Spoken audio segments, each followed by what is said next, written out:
ஆண்டாள் திருவடிகளே சரணம். 33 அமரர்க்கு முன் சென்று கப்பம் தவிர்க்கும் கலியே துயிலெழாய். செப்பமுடையாய் திரளுடையாய் செத்தார்க்கு வெப்பம் கொடுக்கும் விமலா துயிலெழாய். செப்பென்ன மென்முலை செவ்வாய் சிறுமருங்குல் நப்பின்னை நங்காய் திருவே துயிலெழாய்.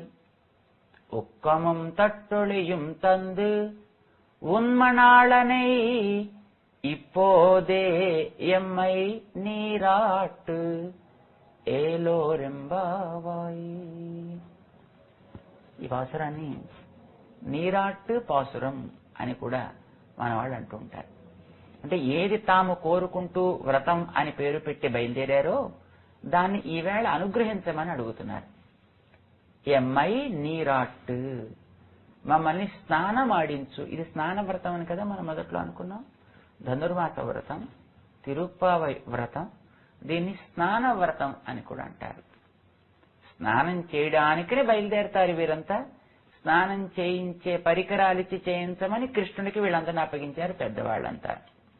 అయితే మనకి చివరికి వచ్చిన తర్వాత స్నానం అంటూ ప్రత్యేకించి ఎక్కడ వీళ్ళు చేసినట్టుగా మనకైతే ఏం కనిపించదు తిరుప్పావైలో. కానీ దీనికి స్నాన వ్రతం అతను పేరు పెట్టేశారు. ఎందుకంటే మీరు కోరుకునే స్నానం వేరు. మామూలుగా నీటితోటి మనం చేసే స్నానం శరీరాన్ని మాత్రమే కొంతవరకు శుద్ధి చేస్తుంది పైన. కానీ లోపల ప్రకాశించేటువంటి ఆత్మ యొక్క మాలిన్యాలని కడిగి శుద్ధి చేయాల్సినటువంటిది బయటి నీటి స్నానం కాదు. మరి భగవంతుని యొక్క కళ్యాణ గుణముల యొక్క స్నానం మనం చేయాలి.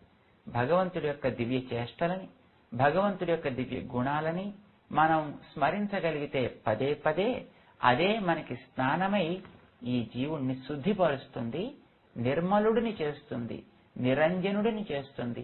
అప్పుడు వీణ్ణి పరమ సామ్యాపత్తి కలిగిస్తుంది. భగవంతుడితోటి సమానమయ్యేట్టుగా వీణ్ణి తీర్చిదిద్దుతుంది. ఇది భగవత్ కళ్యాణ గుణ స్నానం కావాలి. ఇది మన ఆండాళ్ తల్లి చెప్తోందన్నమాట. ఆ స్నానం కోరుకుంటున్నారు. అదే చేయించమని మన వాళ్ళు ప్రార్థన చేస్తారు. స్వామి దగ్గరికి వచ్చారు ఇవాళ. స్వామిని పిలుస్తున్నారు. అమ్మని ఆపేశాడైనా రాకుండా. కోపంగా ఉంది మన వాళ్ళకందరికీ. తను రావటం లేదు, అమ్మని రానివ్వటం లేదు. ఏమిటిది? ఎందుకు చేస్తున్నాడు ఈ పనిలాగా? 33 అమరర్కు, ఇదివరకు చూస్తే నువ్వు చాలా గొప్పవాడివని తెలుస్తోంది. 33 కోట్ల దేవతలు ఉన్నారట. మన వాళ్ళు అడుగుతున్నారు, అమ్మయ్యా వాళ్ల కోసం నువ్వే వెళ్లి వాళ్లకుండే ఆపద తొలగించావుట. అవసరం చూడండి, 33 అమరర్కు, 33 కోట్ల మంది దేవతలకి మున్సెన్రు, ఆపద రావడానికంటే ముందే వెళ్లి, అంటే వాళ్లకంటే ముందు తనే నిలబడి, కప్పం తవిర్కం, వాళ్లకొచ్చేటటువంటి కంపాలుంటాయి, భయాలుంటాయి. ఏమిటి భయం? వాళ్ళకి రాజ్యం పోతుందని భయం, ప్రాణాలు పోతాయి. వాళ్ళకి ప్రాణాలేం పోవు, వాళ్ళ అమరులు అని పేరు వాళ్ళకి. ఇప్పుడు చూయింగం నవిలేస్తే లోపల వచ్చేటువంటి ఆ పేస్టు, దాన్ని ఎంత కొరికేసినా అది ఏం అవ్వదు. ఇంకా ఇటు సాగుతుంది, అయితే అటు సాగుతుంది. అమీబాలాగా అది ఇటు అటు ఇటు అటు సాగుతూనే ఉంటుంది తప్ప చచ్చిపోవడం అనేటువంటి దానికి ఉండదు. అట్లాగే దేవతలు కూడా చావరు. వీళ్ళు అమరులు అని పేరు. అమృతం తాగుతారు కదా. వీళ్ళకి వచ్చేటువంటి ఇంకా తావేమిటి? రాజ్యం పోతే, వాళ్ళు కొడతారంటే, రాక్షసులను చూస్తే వీళ్ళకి భయం. ఇదే వీళ్ళకి భయం. ఆ భయం పోగొట్టడానికి అంటూ వారికంటే ముందు ఈయనగారే వెడతాట, తనే దెబ్బలు తింటాట, వాళ్ళకి కాపాడుతూ ఉంటాట. పోనీ ఒకసారి 2 సార్లు కాపాడాడంటే అర్థం ఉంది. ఎప్పుడూ పాపం ఈయన వెళ్లి తీసుకొచ్చి వాళ్ళకి రాజ్యం ఇస్తూ ఉండడం, వాళ్ళకి మళ్ళీ అహంకారం పెరిగిపోతూ ఉండడం, దేవుడి మీదకే కత్తి కట్టి ఎదురు తిరగడం, మళ్ళీ ఇంకో అవసరం వచ్చి మళ్ళీ చావగొట్టడం, మళ్ళీ రాజ్యం లాక్కోవడం, వీళ్ళని బజారు పాలు చేయడం. వీళ్ళు పాపం అడవికొకడు కాటికొకడు పరిగెట్టు పారిపోతూ ఉండడం, మళ్ళీ భగవంతుడిని మళ్ళీ శరణాగతి, మళ్ళీ వీళ్ళ కోసం ఆయన మళ్ళీ సిద్ధం, మళ్ళీ వాళ్ళకి అహంకారం మళ్ళీ పోగొట్టుకోవడం. ఇవ్వడానికి తను అహంకారగ్రస్తులై పాడు చేసుకోవడానికి వాళ్ళు పెట్టి పుట్టారా అన్నట్టుగా ఎన్నిసార్లు అవతారాలు ఎత్తాడో అన్ని పాపం వాళ్ళని కాపాడటం కోసం. అయినా వాళ్ళకి బుద్ధి లేదు. వాళ్ళకి బుద్ధి లేకపోయినా వాళ్ళకి ఇవ్వడానికి నువ్వు వెనకాడవు. సరిపోయిందయ్యా స్వామి. ముంచెండ్రు కప్పంత విర్కం కలియే మహా గొప్ప బలశాలివిలే. ఇదేనా బలం అంటే? నీకు బలం లేని వాళ్ళకి రక్షణ కల్పించడానికి బలవంతుడు పనికి కావాలి, అంతేకాని వాళ్ళకేం బలానికి లోటా ఏమిటి? అసలే పురుషులు, పైగా దేవతలు, పైగా అమరులు, మాకేమిటి ఎదురు అని ఉన్నటువంటి గర్విష్ఠుడు ఎంత వాళ్ళు గర్వం పడుతున్నా నువ్వు వెళ్ళి వాళ్ళకే సహాయం చేస్తున్నావు తప్ప మేమా ఆడపిల్లలం, చిన్ని పిల్లలం, గొల్ల పిల్లలం, అభంశుభం తెలియని వాళ్ళం, అబలలం కదా మేము, మాకు వేరే బలమే లేదు కదా, నీవే మా పాలిటి బలం కదా, మాకేమో రక్షించకుండా మేము వచ్చి ప్రార్థన చేస్తున్నా నువ్వు వినకుండా లోపల నుంచి లేచి రాకుండా అమ్మని లేవకుండా లోపల ఆపి పట్టుకుంటున్నావు, మమ్మల్ని ఏమో వదిలిపెట్టేస్తున్నావు, వాళ్ళ వెంటపడి వాళ్ళని రక్షిస్తానంటావు, వాళ్ళ ముందు పడి నీ మెహర్బాని చూపిస్తావు. ఏమయ్యా ఇదేనా బలం ఉన్నవాడు చేయవలసిన పని? 33 అమరర్, వాళ్ళు 33 కోట్ల మంది, మేమేమో 5 లక్షల మంది. అంటే నీకు కూడా మెజారిటీ మీద ఆశ ఉందా ఏమిటి? ఎక్కువ మంది ఉంటే తప్ప రక్షించకూడదు అనేదేమో నీకేమైనా కోరిక? లేక వాళ్ళు అమరులైతే తప్ప రక్షించకూడదు అనుకున్నావా? మరణించే వాళ్ళని కాపాడకూడదా? ఏం చేసినా మరణం లేని వాళ్ళకి వాళ్ళని రక్షించుతాయా? మాక మరణం ఉన్నవాళ్ళం కనుక మమ్మల్ని రక్షించడం నీకు అవసరం. వాళ్ళకి నీవక్కర్లేదు, నువ్విచ్చేది కావాలి వాళ్ళకి. నువ్విచ్చేది ఇవ్వగానే పుచ్చుకుంటారు, వాళ్ళ మానాన్ని వాళ్ళు పోతారు. దేవతలు ఎప్పుడు అంతే, వాళ్ళకి కావలసిన చేతిలో పడేదాకా ప్రార్థన చేస్తారు. అడుక్కునేవాడి పాట ఆ బిచ్చ మీద చేతిలో పడితే వాడు ఆపేసి పోయినట్టుగా ఈ దేవతల యొక్క పళ్ళికింపులు ఇక్కిలిప్పులన్నీ కూడా నీవేదో వెళ్లి వాడిని రక్షించేంత వరకు, నువ్వు వాడిని రక్షించగానే నీ మీదకి కత్తి తీసి వచ్చి కొట్టడానికి సిద్ధపడుతుంటారు. అలాంటి వాళ్ళు ఆ అమరులు. ఏమి నిన్ను కష్టపెట్టే వాళ్ళకి తప్ప నువ్వు ఉపకారం చేయవా? నీవు కష్టపడకూడదంటూ నీ కోసం కష్టపడే వాళ్ళకి నువ్వేమి రక్షణ కల్పించకూడదని నీమేమని పెట్టుకున్నావా? నీ నుంచి ప్రయోజనాలు పొందిపోవాలి అనుకున్న వాళ్ళకి రక్షణ కల్పిస్తావా? నీవే ప్రయోజనం అనుకున్న వాడికి రక్షణ కల్పించకూడదని ఏమైనా రూల్ పెట్టుకున్నావా నువ్వు? లేదా స్వార్థంతో మ్రగ్గిపోయే వాళ్ళనే రక్షించాలనుకున్నావా? స్వార్థం ఏమీ లేక నీకోసమనే ఉండేటటువంటి పరార్థ ప్రవృత్తి కలిగిన వాళ్ళని కాపాడకూడదని నువ్వేమైనా రూల్ ఏమైనా పెట్టుకున్నావా? ఏం చెప్పవే. 33 అమరర్కు మున్ సెన్రు, వాళ్ళకి ఆపద రావడానికి కంటే ముందే వెళ్లి వాళ్ళని కాపాడుతుంటావు నువ్వు. ఏమి ఆపద రావడానికి ముందే తప్ప ఆపద వచ్చి బాధపడే వాళ్ళని కాపాడకూడదని రూల్ అని పెట్టుకున్నావా? మాకు ఆపద వచ్చింది, నీ ఎడబాటే మా పాలిటి ఆపద కదా. ప్రివెన్షన్ మంచిదే, కానీ డిసీజ్ వచ్చిన వాడికి క్యూర్ చేయాల్సిన బాధ్యత మాత్రం నీకు లేదా? మున్సెన్రు, పైగా నువ్వు ఉన్న చోట ఉండి కాదు, వాళ్ళ కోసం నానాయాతన పడాలి, ఎక్కడెక్కడికో పోవాలి. మా దగ్గర నేను ఎక్కడికి పొమ్మంటలేదే, ఉన్నవాడి ఉన్న చోటే ఉండి ఒకసారి కళ్ళు తెరిచి కటాక్షించమని మేము అడుగుతుంటే ఏం మాకు కనిపించకూడదా?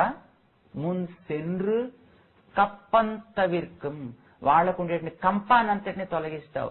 వాళ్ళకి రాజ్యం పోతోందంటే కంపం, వాళ్ళు కొడతారంటే కంపం. మాకు రాజ్యాలు అక్కర్లేదు, మాకు ఎవరి మీద భయం లేదు, మాకు ఎవరి వల్ల బాధ లేదు.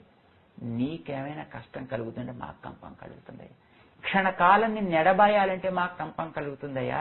మా కంపం తొలగించకూడదా ఏమిటి? కలియే ఏమి బలం అయ్యా నీకు ఇది? ఇది మన ఆండాళ్ళు చెప్తుంది. నిజానికి భగవంతుడే మన కోసం వస్తాడు. మనం ఎక్కడ వెళ్ళగలం భగవంతుడి కోసం? ఎక్కడ ఉంటాడో మనం వెతుక్కు వెళ్ళగలం భగవంతుడి కోసం. ఏ రూపంలో ఉంటాడని వెతుక్కు వెళ్ళగలం మన భగవంతుడి కోసం. రూపాలన్నీ వాడివే, స్థానాలన్నీ వాడివే, అయినా మనకి ఆ భగవంతుని చూడగలిగే శక్తి లేదే ఈ నేత్రాలకి.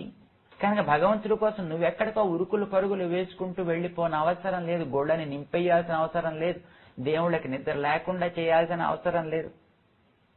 ఉన్న చోట ఉంటూ నీ మనస్సులో ఒక్కసారి బటన్ నొక్కు, ఆయన ఓయ్ అంటాడు. భగవంతుడి దగ్గర నేను గొప్పవాణ్ణని తల ఎత్తితే ఆయన కనిపించడు, కానీ నీకు నేను దాసుణ్ణి అంటే ఆయన మనకి దాసుడైపోతాడు. కనుక భగవంతుడి కోసం నువ్వెళ్లకు, ఆయనే రావాలి. సూర్యుడి కోసం మనం పెడతామా? సూర్యుడే మన కోసం వస్తాడా? మనం సూర్యుడి కోసం వెళ్ళేది ఏమి ఉండదు కదా. ఆయనే మన కోసం రావాలి. వస్తేనే మనం చూడగలుగుతాం. కాంతినివ్వడానికి నువ్వేం ప్రార్థన చేయక్కర్లే. ఆయన ఇచ్చే కాంతి నువ్వు పుచ్చుకోవడం ప్రారంభిస్తే అదే చాలు.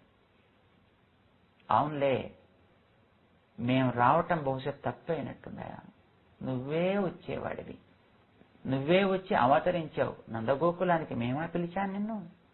మధురలో పుట్టి రాత్రికి రాత్రి దొంగలు తరివినట్టుగా, కంసుడికి భయపడ్డట్టుగా నువ్వే కదా యమునను దాటొచ్చావు. మేము రమ్మంటే రాలేదే.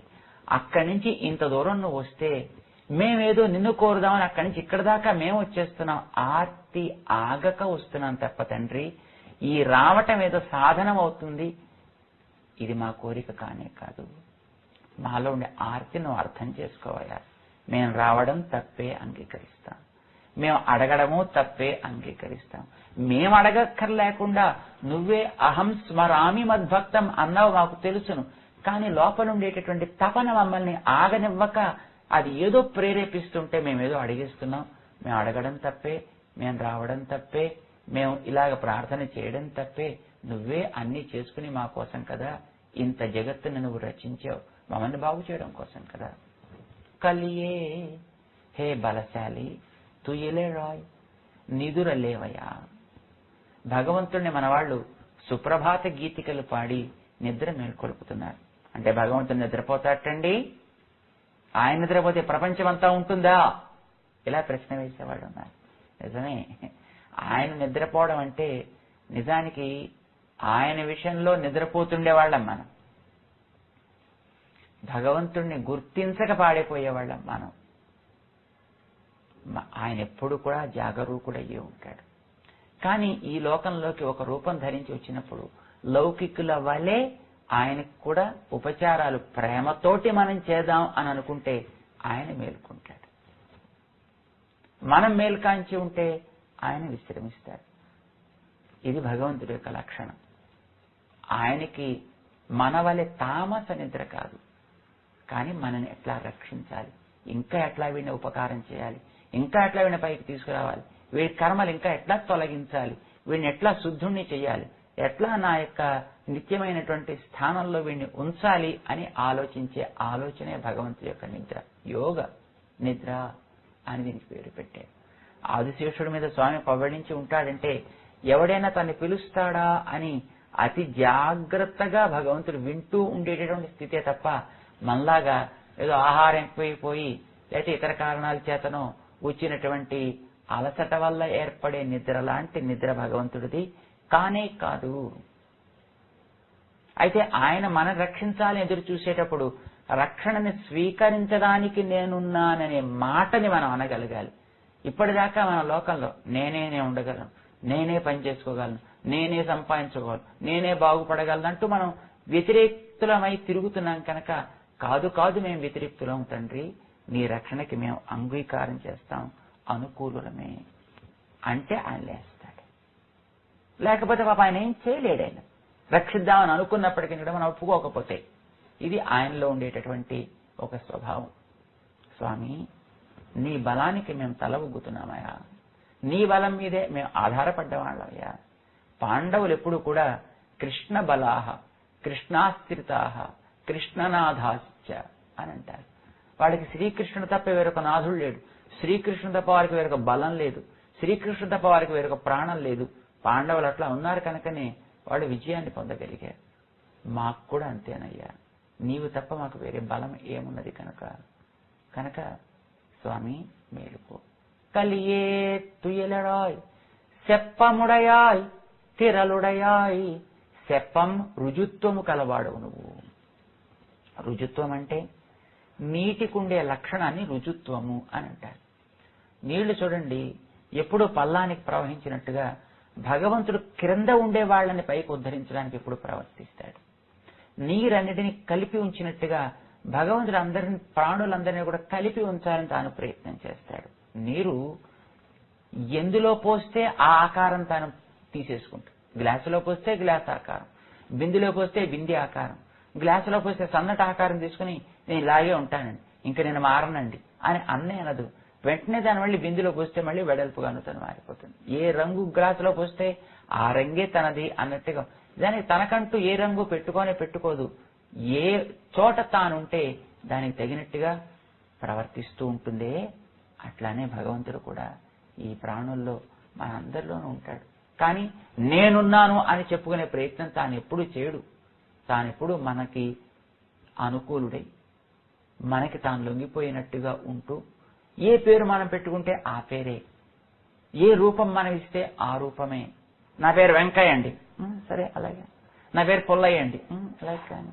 నా పేరు కన్నయ్య అండి, అలాగే కానీ. నిజానికి మనం పెట్టే పేర్లన్నీ లోపల వాడికే చెందుతాయి. నా పేరు సో అండ్ సో అని మనం చూపించే దానికి బట్టనే. కానీ ఈ పేరు బట్ట దాటి, చర్మం దాటి, మాంసం దాటి లోపల మన దాకా చేరుతుంది. అది అక్కడికి ఆపేస్తామని కానీ ఆపకూడదు. అది దాటి లోపల వాడి దాకా చేర్చాలి. చేరిస్తే ప్రతి పేరు వాడికే కదా, ప్రతి మాట వాడిదే కదా, ప్రతి రూపు వానిదే కదా. ఇది తెలియడమే నిజమైనటువంటి వేదాంతం అంటే. ఏ పేరు చెప్పినా వాని దాకా వెడుతుంది, ఏ సంకల్పమైనా వాడి నుంచి వస్తుంది, ఏ ఫలితమైనా వాడికే. ఈ భావన మనలో స్థిరపడాలి. మనలో అది లేక ఒకవేళ అహంకారం ఏర్పడి నేనే చేస్తున్నా అన్నా ఆయన పాప మనకి ఎదురు తిరగడు. ఇద్దరు కలిసి ఉండేటప్పుడు నేను అంటే నేను అనుకుంటే ఇద్దరికి పోట్లాట వస్తుంది. ఒకడు నేను అనగానే రెండో వాడు సరే అలాగే అన్నాడంటే పోట్లాటే ఉంది. భగవంతుడు నేను నీలో ఉన్నానయ్యా, లేదు నేనే ఉన్నాను నువ్వు అనుకుంటావా, సరే ఓకే నేనే ఊరుకుంటాను. ఇంట్లో భార్యాభర్త ఇద్దరు ఉండేటప్పుడు కొంచెం భర్త మొండివాడితే భార్య కొంచెం అణిగి ఉంటే కుటుంబం సవ్యంగా సాగుతుంది. భార్య అనుకోండి ఇద్దరు కలిసి మొత్తం రోడ్డు మీద మళ్ళీ పడుతూ ఉండడమే అవుతుంది అన్నమాట. ఒకరినొకరు విడిపోవడమే అవుతుంది అన్నమాట. మనం మొండివాళ్ళమైతే తనే వంగి ఉంటాడు. నేను నీకు అనుకూలంగా ఉంటాను కదా, నేను బ్రాహ్మణుని సరే అనుకో, నేను క్షత్రియుని సరే అనుకో, లేదు నేను హరిజన్ అనుకో, నేను గిరిజన్, నేను తెల్లవాణ్ణి అనుకో, నేను నల్లవాణ్ణి, నేను పొడుగు పొట్టి. నువ్వు నీకు ఏం పేరు పెట్టి పిలిచినా అది వాడికే చెందేదే. అయినా చెందకుండా చేస్తే కూడా తను ఏం మాట్లాడకట్ల. ఇది భగవంతుడిలో ఉండే ఆర్జవం అంటారు. అంటే మనకి తగినట్టుగా తాను ఉంచుకుని మనని బాగు చేసుకోవాలి అని కోరుకుంటాడు. ప్రేమ కల తల్లిలాగనమాట.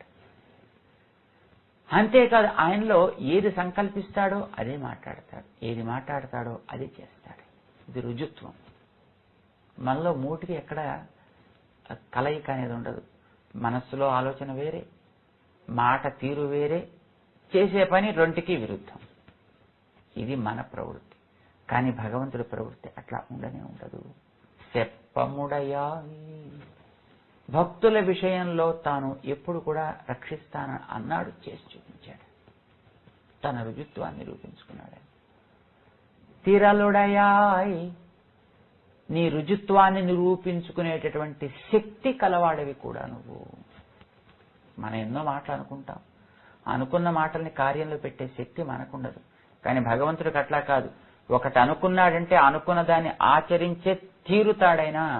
ఏమైనా కానీ మిన్ను విరిగినా సరే, భూమి కుంగినా సరే, హిమాలయాలు పగిలినా, సాగరం ఎండినా సరే, మాట అంటే మాటకి నిలబడి ఉండగలిగేటటువంటి వాడైనా, ఆడిన మాట తప్పని వాడు తిరల్ ఉడయాయి అండాలితో చెప్తుంది. నిజానికి ద్రౌపదికి కష్టం కలిగినప్పుడు, తన భర్తలు ఎవ్వరూ తన్ని ఆదుకోనప్పుడు కాపాడినవాడు శ్రీకృష్ణుడు. సభా మధ్యంలోకి జుట్టు పట్టుకు బరబర లాగి ఆవిడ్ని అవమానించాలనుకున్నప్పుడు ఆ జుట్టు పట్టిన వాడి వక్షం చీరుతాను భీముడు ప్రతిజ్ఞ చేశాడు. దుర్యోధనుడు ద్రౌపదిని పిలిచి రా నా ఒడిలో కూర్చో అని ఆహ్వానించినప్పుడు ఆ తొడని విరగతీస్తాను అన్నాడు భీముడు. వనవాసం పూర్తయిపోయి అజ్ఞాతవాసం అయిపోయిన తర్వాత ఏం చేయాలి రాయభారానికి అంటే పాండవులు 5గురును ఓం శాంతి ఓం శాంతి ఓం శాంతి అన్నారు. అంటే ఏమిటి ఇదే జరగాల్సింది. అదంతా జరిగిపోయి అంతా ఓం శాంతి అయితే ఈ ద్రౌపది ఆడిన మాటలు తీరేది ఎట్లా? ఆవిడ తన జుట్టుని విడదీసి పెట్టేసుకుంది. దీనికి ముడి అప్పుడే పడుతుంది, వాడి వక్షస్థలంలోంచి తీసినటువంటి ఆ రక్తం చేరితే తప్ప ముడి పడదు. మరి ఎట్లా సాగేది? వీరు వారు కాంప్రమైజ్ అయిపోతే ఎట్లా? ఏదో రకంగా కాంప్రమైజ్ చేసేసుకుందామనే స్థితిలో పాండవులు ఉన్నప్పుడు కృష్ణుడు బయలుదేరాడు. నేను వెడతానయ్యా రాయభారానికి అని అంటుంది. రాయభారం సక్సెస్ కాలే. కారణం కృష్ణుడు చేతకాంతనమా? కాదు, కృష్ణుడు చేతనైనతనమే అట్లా అయ్యేట్టు చేసింది. దుర్యోధనుడు అహంకారం చేత పాండవులు వచ్చి చేయి చాచి దేహి అడిగితే ఏది పడితే ఇచ్చేసి ఉండేవాడు. అలా ఇచ్చేస్తే కొంప మురుగుతుందని పాపం మనవాడు వెళ్ళాడు కృష్ణుడు దాన్ని చెడగొట్టడానికి. ద్రౌపది దగ్గరికి వెళ్ళినప్పుడు మనకి ఈ సన్నివేశం తెలుస్తుంది. ద్రౌపది దగ్గరికి వెళ్ళి ఏం చెప్పమంటావు కౌరవులతోటి అని అడిగాడు ఆయన. ఈ జుట్టు ముడివడే యోగ్యత ఉందా లేదా అన్నా ఇది చెప్పు ముందండి ఆవిడ. అందుకే కదా నేను ఎడుతుంటా అన్నాడు. అంటే మరి సంధి కుదర్చడానికనే? ఎవరైనా వెడితే కుదిరే సంధిని పాడు చేయడానికనే? పాడు చేయడానికే నేను వెడుతున్నాను అన్నాడు ఆయన. వెళ్ళినట్టుగానే అదే పని చేసి వచ్చాడు. అందుకే తాను హస్తినకి వెళ్ళగానే వీరుడింటికి వెళ్ళి అక్కడే భోంచేసి వచ్చి, ఏమయ్యా అక్కడెందుకు వెళ్ళావంటే, శత్రువింటికి వెళ్ళకూడదు కనుక దుర్యోధన దగ్గర రాలేదయ్యా అన్నాడు ఆయన. సంధి కుదర్చడానికి వెళ్ళేవాడు ఆడే మాటలైనవి. శత్రువుకి తిండి పెట్టకూడదు, శత్రువుకి వస్తే వాడికి తిండి పెట్టకూడదు, వాడి దగ్గర వెళ్ళి తను తినకూడదు. ద్విషదన్నం నభోక్తవ్యం ద్విషంచేవ నభోజయేత్. ఇలా మాట్లాడాడు. ఇంకా సంధి ఎట్లా కుదురుతుంది? చెడగొట్టాడు. కావలసింది అదే అనుకున్నాడు. అది జరిగింది కనుకనే తర్వాత ద్రౌపది యొక్క జుట్టు ముడిపడింది. నీకు మాట ఇచ్చే ద్రౌపది, నెరవేర్చి తీరుతానేమైనా సరే. ద్యౌపతేత్ పృథివీ సీర్యేత్ హిమవాన్ వా శకలీ భవేత్ తుష్యేత్ తోయనిధి. ఎండిపోతే ఎండిపోని సాగరాలన్నీ కూడా నేనాడిన మాటని మాత్రం నేను తప్పేది లేదు అన్నాడు. అట్లానే చేశాడు స్వామి. తిరలుడయాయి సెత్తార్కు వెప్పం కొడుక్కుం విమలా. శత్రువులకందరికీ కూడా వెప్పం కొడుక్కుం, భయాన్ని పుట్టించేటటువంటి వాడవు నువ్వు. అయినా నీకెప్పుడు ఏ రకమైనటువంటి మాలిన్యము అంటదు. కృష్ణ నామం చెబితేనే కంసుడికి భయం కదండి. హళవ్ కకారంతో మొదలయ్యే పదాలు ఎవడైనా పలుకుతున్నా అంటే కృష్ణుడు అంటున్నాడేమో అని భయపడిపోయాడు పాపం కంసుడు. ఎప్పుడు రకారంతో మొదలైన అక్షరాలు వింటే రావణాసురుడికి భయమే. తన పేరు విన్నా రామనామమే జ్ఞాపకం వచ్చేది మారీచుడికి కూడా. అట్లానే కకారంతో అక్షరాలు ఆరంభమయ్యే ఏ విన్నా, తన పేరు విన్నా కంస అని ఏమైనా కా అంటే చాలా భయపడిపోయాడు, కృష్ణుడు అంటాడేమో అని. అలా శత్రువుల యొక్క హృదయాలలో భయాన్ని కలిగించిన వాడు నువ్వు. అయితే తప్పు కదని అట్లా భయపెట్టడం కాదు, కొందరిని భయపెట్టడం దోషం కాదు. అయినా భగవంతుడికి ఏ దోషమో అంటనే అంటదు. శత్తార్క్ అంటే భగవంతుడు కూడా శత్రువులు ఉంటారా? ప్రపంచం అంతా భగవత్ సంతానమే అంటారు కదా. మరి కొందరు శత్రువులు కొందరు మిత్రులు ఏమిటి అంటే, భగవంతుడికి ఎవరు శత్రువులు ఉండరు, భగవంతుడికి ఎవరు మిత్రులు ఉండరు. మరి శత్రువులు ఎవరు ఇక్కడ? ఎవరైతే తనని ప్రేమించేటటువంటి మంచి పనులు చేసే భక్తులని ద్వేషించే వాళ్ళు ఉంటారో వాళ్లే తనకి శత్రువులు. తాను ఏర్పరిచాడు ఒక వ్యవస్థని, ఆ వ్యవస్థను గౌరవించకుండా ఒకటి ఇంకోదాన్ని పాడు చేస్తుందంటే వాడే శత్రువు అన్నమాట. తనకేం చేయక్కర్లే, తనని పొగిడితే దేవుడికి ఎప్పుడు ఆనందం కలగదు, తన్ని దూషిస్తే భగవంతుడికి ఎప్పుడు కోపము కలగదు. రెంటికి కూడా ఆయన అతీతుడు. కానీ తనని ప్రేమించిన భక్తులని ఎవడైనా అంటే మాత్రం తను తట్టుకోలేడు, సహించలేడు. తనని ప్రేమించినటువంటి అమాయకురాలైనటువంటి ద్రౌపదిని హింసించారు కనుకనే కౌరవులందరినీ ఒక్కడు మిగలకుండా మొత్తం అందరినీ ఏరి పారవేయించాడు. పాండవులను కూడా ఏరి వారేయవలసిందే, ఆవిడకి అట్లా అవమానం జరుగుతుంటూ చూస్తూ కూర్చున్నందుకు. కానీ అది చేస్తే మళ్ళీ ఆవిడ ఏడుస్తూనే వదిలిపెట్టేశాడు వాడు 5గురిని, లేకపోతే తీసి ఉండేవాడే. భక్తుల కలిగేటటువంటి దుఃఖాలని, భక్తులని హింసిస్తే దాన్ని భగవంతుడు చూచి సహించలేడు. వాడిని తనకు శత్రువులు భావిస్తాడు. శత్తార్క్ వెప్పం కొడుక్కం విమల. అలాంటి వాళ్ళకి ఓటమిని దుఃఖాన్ని కలిగించేటటువంటి వాడు అయినప్పటికీ కూడా నీకే రకమైన మల సంపర్కము అంటనే అంటదు. విమలా తుయిలెరాయ్, తండ్రి మేల్కోవయ్యా. భగవంతుడు ఇంతలా ప్రార్థన చేశారు, ఆయన గుణాలని కీర్తించారు. మాట్లాడారు. ఏమిటబ్బా ఆయన ఇంతలా చేసినైనా మాట్లాడటం లేదు, ఆలోచించారు అన్నవాళ్ళు. అప్పుడు రహస్యం, అన్న పొరపాటు అయిపోయింది. ఇందాక మేము అమ్మని కోపడ్డామని నీకు కోపం వచ్చి ఉంటుంది మా మీద కదా, సరే సరే సరే పొరపాటు అయిపోయింది, సారీ. నీకు ఇష్టమైనటువంటి అమ్మని ఇప్పుడు మేము కీర్తిస్తాం. నీవు మెచ్చుకునేటటువంటి అమ్మ యొక్క దివ్య సౌందర్యాన్ని ఇప్పుడు నీకు కూడా నచ్చేట్టుగా మేము పాడతాం. మరి సరేనా? செப்பென்ன மென்முலைச் செவ்வாய் சிறுமருங்குல் நப்பின்னை நங்காய் తిరువే తుయిలెరాయ్. అమ్మా, హే నప్పిన్నై, సర్వాంగీణమైనటువంటి సౌందర్యం కల నీడాదేవి, నంగాయి పరిపూర్ణురాలా, తుయిలెరాయ్ లేవమ్మా. ఎట్లాంటి పరిపూర్ణత ఈవిడిది? 2 రకాల పరిపూర్ణత, బాహ్యమైనటువంటి సౌందర్య పరిపూర్ణత, ఆంతరమైనటువంటి భగవద్ వాల్లభ్య పరిపూర్ణత. ఇవి 2 కూడా ఆవిడలో ఉన్నాయి. ఆయన వల్లభుడుగా చేసుకుని తనలో వశపరుచుకోగలిగే శక్తి ఉంది. సహజమైనటువంటి సౌందర్యం ఆవిడలో ఉంది.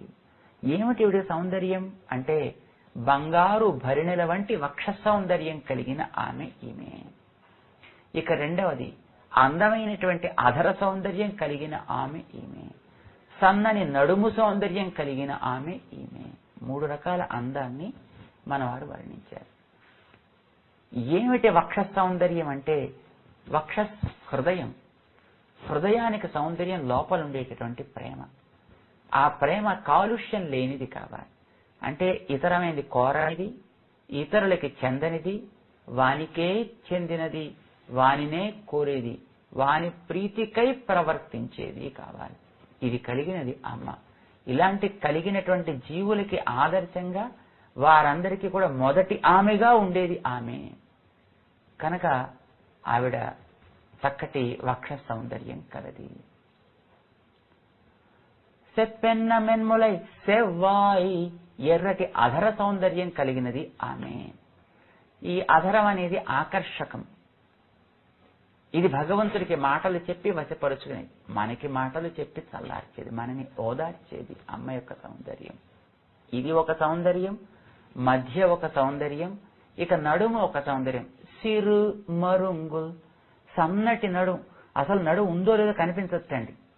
పైన ఒక భాగం కింద ఒక భాగం 2 అలా సాగుతున్నాయంటే మధ్యలో ఏదో ఒక సపోర్ట్ ఉండకపోతే అది అలా ఉండదు. కనుక మధ్యలో ఉంది అని అనుకోవడమే తప్ప అది చూడటానికే ఉండదు అక్కడ అంటారు కావ్యాల్లో అందంగా సంస్కృత భాషలో చెప్పేటువంటి వాడు. అంటే అంత సన్నటి నడుము అని అర్థం.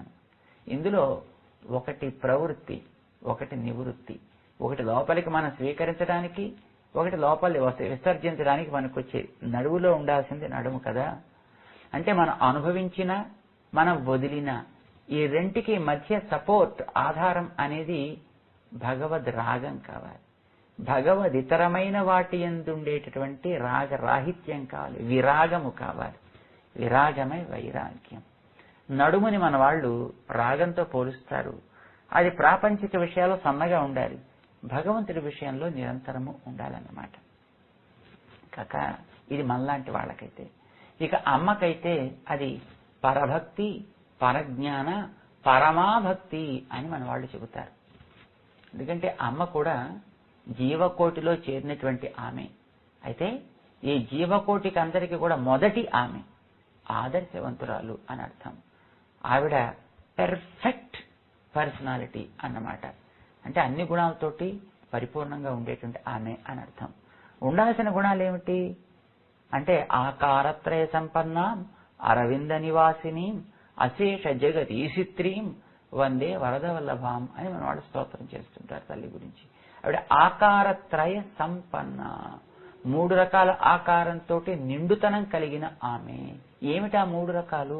అతనికి తప్ప ఇతరులకి చెందకుండుట, అనన్య శేషత్వం. అతడు తప్ప వేరొక సాధనము లేకుండుట, అనన్య శరణత్వం. అతనికి తప్ప వేరొకర ఆనందమునకు తాను వినియోగపడకుండుట, అనన్య భోగ్యత్వము అని అంటారు. ఈ 3 కలిగినటువంటి ఆమె మన అమ్మ, ఆదర్శవంతురాలన్నమాట. అలాంటి అమ్మని మన వాళ్ళు చెప్తున్నారు. ఇది కలిగినటువంటి ఆమె ఇవి ఉన్నప్పుడు వానికే చెందాలి అని ఉంటుంది, వానికే చెందితాము ఉంటుంది. ఇక క్షణకాలపు ఎడబాటు కూడా అమ్మో ఏమైపోతామో అన్నట్టుంటుందన్నమాట. మనకి 3 లక్షణాలు చెప్పారు. దర్శనం పరభక్తి స్యాత్, నిరంతరం భగవంతుడిని సేవించుకుంటూ ఉండడాన్ని పరభక్తి అని అంటారు. పరజ్ఞానంతో సంగమ, పరజ్ఞానం అంటే ఇది ఒక మెట్టు పైకెక్కి నిరంతరము వానితోటి చేరి ఉండుటని సంగమం అంటారు. ఇక పరమాభక్తి అంటే అరక్షణపు ఎడబాటు కూడా ఓర్వలేని తనాన్ని పునర్విశ్లేష భీరుత్వం పరమాభక్తి రుచ్యతే అని అంటారన్నమాట. ఈ 3 లక్షణాలు పరిపూర్ణంగా కలిగినటువంటిది లక్ష్మీదేవి. ఈ సౌందర్యాన్ని మన వాళ్ళు పరిపూర్ణంగా ఉంది గనక నప్పిన్నై నంగాయి తిరువే, తిరువు అంటే లక్ష్మీదేవి. నువ్వు సాక్షాత్తు లక్ష్మివేనమ్మా, నువ్వు సాక్షాత్తు మాకు పురుషకారభూతురాలైనటువంటి దానమ్మా, తుయ్యలరాయి నీవు మేలుకో. సరే, అమ్మని కీర్తించారు కనుక స్వామికి సంతోషం కలిగింది. సరే, అమ్మనే వెళ్ళి తలుపు తీయమన్నాడు. అమ్మ వచ్చి వీరితో చేరింది. ఎమరా ఏం కావాలి అడిగింది. తమకు కావలసిన ఏమిటి అనేది మన వాళ్ళు ఇప్పుడు చెప్తున్నారు. ఉక్కము తట్టొళిயும் தந்து உன்மணாளனை தந்து இப்போதே ఎమ్మై నీరాట్. 3 వస్తువులు కావాలి అని అడిగారు. 3 వస్తువులే. ఏమేమిటవి? మొదటిది ఉక్కము. ఇప్పుడు అంత స్నానానికి కదా పెడుతున్నాం, మరి స్నానం చేయగానే కొంచెం చిరు చెమట లాంటిది పడుతుంది కదా, దాన్ని కాస్త విసురుకోవడానికి ఒక మంచి విసరి కావాలి, ఒక చక్కటి విసిని కర్ర కావాలి, ఉక్కము. రెండవది తట్టొళియం, ఒక నిలువుట అద్దం మాకు కావాలి. మరి స్నానం కాగానే చూసి చక్కగా అలంకరించుకోవాలంటే మరి మరి ఏదో కేవలం ఒక్కొక్క భాగం మాత్రం కనిపించే చిన్న చిన్న అద్దాలైతే లాభం లేదు కదా, మొత్తం సర్వాంగీణమైనటువంటి సౌందర్య ఆపాదకమైనటువంటి అలంకరణ చేసుకోవడానికి వీలుగా ఒక పెద్ద నిలువుట అద్దం కావాలి. తట్టొళియం తందు. తర్వాత ఉన్మణాళనై, మరి స్వామి కదా మమ్మల్ని తీసుకువెళ్లి స్నానం ఆడించాలి కనుక నువ్వు ఆయన్ని కూడా మాకు ప్రసాదించాలి. ఇచ్చి ఇప్పోదే ఎమ్మై నీరాట్, ఇప్పుడే మమ్మల్ని స్నానమాడించు, మమ్మల్ని అందరినీ కలిపి స్నానమాడించు. ఇది మన వాళ్ళు ప్రార్థన చేసేది. ఇది ఒక రహస్యం. మన వాళ్ళు నారాయణ అష్టాక్షరి మహామంత్ర తాత్పర్యం మాకు ప్రకాశించాలని అమ్మని అడిగారు. చాలా అందంగా. ఏమిటది? నారాయణ మహామంత్రంలో 3 పదాలు ఉంటాయి. ఓంకారం ఒక్కటి, నమఃపదం ఒక్కటి, నారాయణ పదం ఒక్కటి ఉంటాయి. ఇందులో ఓంకారం అనేది వాడికే చెందినవాడను నేను అంటూ జీవుడి యొక్క భగవంతునికి చెంది ఉండే స్వరూపాన్ని తెలియచేయడం తాత్పర్యం. ఇది మన వాళ్ళు చక్కటి అద్దంలా కోరుతారు. ఓంకారం ఒక అద్దం. ఓంకారంలో మనని మనం చూసుకోవచ్చు అన్నమాట. స్వరూపాన్ని చూపించేదే కదా అద్దం అంట. ఆత్మస్వరూపాన్ని చూపించేది భగవంతుడికి చెంది ఉంటాడనేటటువంటిది. అది చెప్పేది ఓంకారం కనుక మన వాళ్ళు ఒక అద్దాన్ని ఇవ్వవా అని అడిగారు. ఇక భగవంతుడికి చెంది ఉండేవాణ్ణి నేను అని అనుకుంటాడు. నేను అనగా ఇదొక అహంకారం. భగవంతుడికే చెంది ఉంటాను కానీ నేను చెంది ఉంటాను, భగవంతుడినే తెలుసుకుంటాను కానీ నేను తెలుసుకుంటాను, భగవంతుడికే సేవ చేస్తాను కానీ నేను చేస్తాను. అసలు ఈ నేననేది చాలా ప్రమాదకరమైనది. ఇది విషం. ఇది చెమట లాంటిది. ఇది జ్ఞానం కలిగిస్తుంది కానీ చెమట పడుతుంది. స్నానం వల్ల శుద్ధి ఏర్పడింది కానీ తర్వాత వచ్చేటటువంటి స్వేదం ఇది. మరి తొలగాలంటే మళ్ళీ విసరి కావాలి. అలా విసరి లాంటిది నారాయణ మహామంత్రంలో మధ్య ఉండే నమఃపదం. విసినికర ఇటు ఇటు తిరుగుతూ ఉంటుంది కదా, అట్లాగే నమఃపదం అనేది ఓంకారం కేసి తిరిగి దాన్ని తెలుసుకున్నాక వచ్చే దోషాలు తుడిచేస్తుంది. ఇక నారాయణ పదం కేసి తిరిగి అది తెలుసుకున్నాక వచ్చే దోషాలు తుడిచేస్తుంది. తనకేసి తను చూసుకుని తన వల్ల ఏర్పడే దోషాలు తొలగించేస్తుంది అని మనకు చెప్తారన్నమాట. అంటే ఓంకారం కేసి తిరగగానే భగవంతుడికి చెంది ఉండే శేషభూతుడను నేను, ఈ నేను అని తుడిచేస్తుంది. జ్ఞానం కలిగిన తర్వాత ఏర్పడే దోషం ఇది. అలాగే నారాయణాయ, నారాయణుని కొరకే అన్ని రకాల సేవలు చేసేటటువంటి వాడిని నేను. మళ్ళీ అడి తిరిగింది, చీచి నువ్వేమిటిరా, నీకు ఈ జ్ఞానం కలిగించి నీ చేత సేవలు స్వీకరించేవాడు తన ఆనందానికి తగినట్టుగా తాను ఇక నువ్వు చేసేవాడికి ఎప్పుడూ చేసేసి ఉండేవాడివి, వాడు చేయించుకునేవాడు. ఈ నమపదం అటు తిరిగి అందులో మళ్ళీ నేను అనేది మళ్ళీ తుడిచేస్తుంది. ఇక నమః అంటే నేనే భగవంతుణ్ణి శరణు వేడుతున్నాను అని అర్థం. శరణు నేను వేడుతున్నాను, నేను శరణు వేడాను కనుక వాడు రక్షిస్తాడు. మళ్ళీ ఇందులో బిజినెస్ అన్నమాట. నేను వేడాను కనుక వాడు రక్షిస్తాడంటాడు. ఈ చేశాను కనుక వాడు చేశాడు, ఇలా డీల్ పెడితే వాడికి చాలా కోపం వస్తుంది.